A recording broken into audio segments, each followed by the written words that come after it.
नागौर की सीट पर कांग्रेस किसी तरह का बदलाव करेगी या हर बार की तरह इस बार भी माइनॉरिटी के खाते में ही ये टिकट जाएगी? इस पर चर्चाएं बड़ी जोरों से चल रही है। अलग अलग तरह के समीकरण बड़े नेताओं को नागौर के नेता बता रहे हैं। कोई कह रहा है कि इस प्रत्याशी को उतार दो तो इसका फायदा होगा, कोई कह रहा है कि माइनॉरिटी को ही टिकट दी जाए, क्योंकि नागौर जिले में 2 टिकट माइनॉरिटी को कांग्रेस हमेशा से देती आई है, एक मकराना व दूसरा नागौर। नागौर में अगर माइनॉरिटी की बात करें तो कांग्रेस में माइनॉरिटी के सबसे बड़े नेता हबीबुर रहमान है, लेकिन कुछ लोग उनका विरोध भी कर रहे हैं। लेकिन अहम बात ये भी है कि हबीबुर रहमान का कोई बड़ा विकल्प भी नहीं है।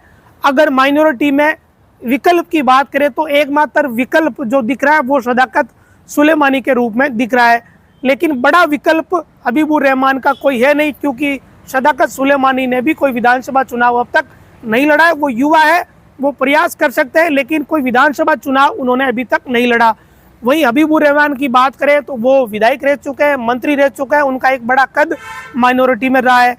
तो यहाँ पेच कई तरह के फंसे हुए हैं। नागौर सीट पर दूसरा नाम चल रहा है हरेंद्र मिर्धा का। अगर हरेंद्र मिर्धा को टिकट दिया जाता है तो इस बात की आशंका बनी रहेगी कांग्रेस को कि कहीं माइनॉरिटी नाराज नहीं हो जाए, कहीं हबीबुर रहमान कोई और कदम नहीं उठा ले। तो ये तमाम तरह की रस्साकसी चल रही है, और अगर कांग्रेस को कोई बदलाव करना पड़ेगा तो हो सकता है कि इन दोनों ही नेताओं को समझाया जाए, हबीबुर रहमान व हरेंद्र मिर्धा की, आप नए व्यक्ति को मौका दो और उसके साथ आप लोग जुटो। तो वो नया व्यक्ति कौन होगा, उसे लेकर भी बड़ा सस्पेंस फिलहाल चल रहा है। किस नेता पर दांव खेला जाएगा और किस नेता का कौन विरोध कर रहा है। लेकिन एक बात बड़ी नागौर विधानसभा क्षेत्र की राजनीति में साफ है कि कांग्रेस में 2 धड़े यहाँ बन चुके हैं। एक हबीबुर रहमान का समर्थक है, दूसरा हरेंद्र मिर्धा का समर्थक है। समर्थक होना एक सामान्य सी बात है, लेकिन यहाँ एक मजे की बात यह है कि जो हरेंद्र मिर्धा के समर्थक है वो खुले तौर पे हबीबुर रहमान का विरोध कर रहे हैं, और जो हबीबुर रहमान के समर्थक है वो अंदर खाने हरेंद्र मिर्धा का विरोध कर रहे हैं। और अगर एक दूसरे का ये विरोध इसी तरह चलता रहा तो हो सकता है कोई तीसरा बाजी मार ले, लेकिन वो तीसरा कौन होगा? तीसरे में 2 नाम चल रहे हैं। हम पहले दिन से ये कह रहे हैं कि इन 2 नेताओं के अलावा 2 नाम और है, जिसमें 2 नाम एक माइनॉरिटी से है, एक जाट समाज से है। जाट समाज से है हनुमान बांगड़ा का, और माइनॉरिटी से है सदाकत सुलेमानी का। इन दोनों पर अगर विचार होगा तो हो सकता है कि इनमें से किसी नए को भी चांस मिल जाए। ये कयास है, राजनीति में कयास चलते रहते हैं।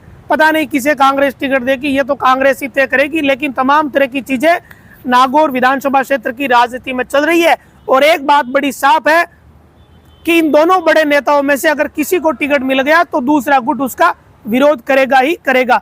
ये अब तक की जो स्थिति है उससे यही लग रहा है।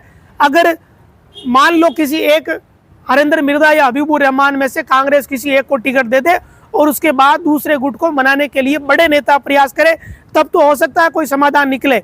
लेकिन अगर बड़े स्तर पर अगर कोई समझाइश नहीं की गई तो ये मान के चलिए इन दोनों नेताओं में से किसी को भी टिकट मिलेगी तो दूसरा गुट खुलेआम विरोध पे उतर जाएगा। अभी भी विरोध ही कर रहे हैं। हबीबुर रहमान को लेकर कई तरह की प्रतिक्रियाएं सोशल मीडिया पर आ चुकी है, कई तरह के बयान दिए जा चुके हैं, लेकिन हबीबुर रहमान के समर्थक साइलेंट है। वो साइलेंटली विरोध कर रहे हैं, खुलेआम वो विरोध नहीं कर रहे हैं। उनकी एक ही उनका पक्ष है कि नागौर की सीट माइनॉरिटी की है और कांग्रेस यहाँ माइनॉरिटी को टिकट देती आई है, इस बार भी माइनॉरिटी को दी जाए। हालांकि ये बहुत बड़ा पक्ष है कांग्रेस के लिहाज से देखे तो। हबीबुर रहमान की तरफ से या उनके समर्थकों की तरफ से जो बड़े नेताओं के सामने ये पक्ष रखा जा रहा है, ये बहुत ही मजबूत पक्ष है आज की तारीख में कांग्रेस के लिहाज से कि यहाँ टिकट माइनॉरिटी को देते आए तो इस बार क्यों नहीं दे रहे हो। तो ये चीजें चल रही है। और अगर इन नेताओं के बीच इसी तरह की रस्साकसी चलती रही, क्योंकि आज एक बड़ी मीटिंग हो रही है कांग्रेस की, कल एक बड़ी मीटिंग होगी, और इस दौरान तक अगर इनके बीच में खींचतान चली रही और चलती रही तो हो सकता है कि सर्वे में जो किसी तीसरे चौथे का नाम है उन पर कांग्रेस विचार करने लग जाए। और अगर नए चेहरों पर विचार किया तब भी एक चुनौती कांग्रेस के सामने है कि फिर ये जो 2 बड़े नेता है उनको कैसे मनाया जाए। जो नया व्यक्ति अगर किसी को टिकट दे दिया जाता है तो क्या वो नया चेहरा इन दोनों नेताओं को मना पाएगा, ये बड़ी चुनौती है। और क्या फिर हरेंद्र मिर्धा को क्यों सर शिफ्ट करेगी कांग्रेस, क्योंकि उपचुनाव में उन्होंने आरएलपी को टक्कर दी थी, इसमें कोई दो राय नहीं। हरेंद्र मिर्जा ने जबरदस्त टक्कर नारायण बेनीवाल को दी थी। इसी कारण बहुत सारे लोग, कांग्रेस के बड़े नेता भी ये कोशिश कर रहे हैं कि हरेंद्र मिर्जा खींवसर से चुनाव लड़े, क्योंकि उन्होंने हनुमान बेनीवाल को अच्छा खासा कंपटीशन उपचुनाव में दिया था, और कोई दूसरा नेता भी वहाँ बड़ा नेता नहीं है जो इस तरह का कंपटीशन दे सके, ताकि हबीबुर रहमान का रास्ता क्लियर हो।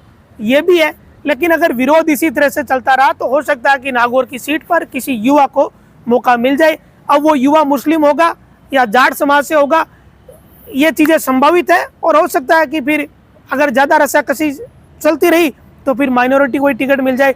तमाम प्रकार की चीज़ें चल रही है, लेकिन अब ऐसा लग रहा है कि अगले 2 दिनों में इस पर फैसला हो जाएगा कि कांग्रेस नागौर में किसे चुनाव मैदान में उतार रही है।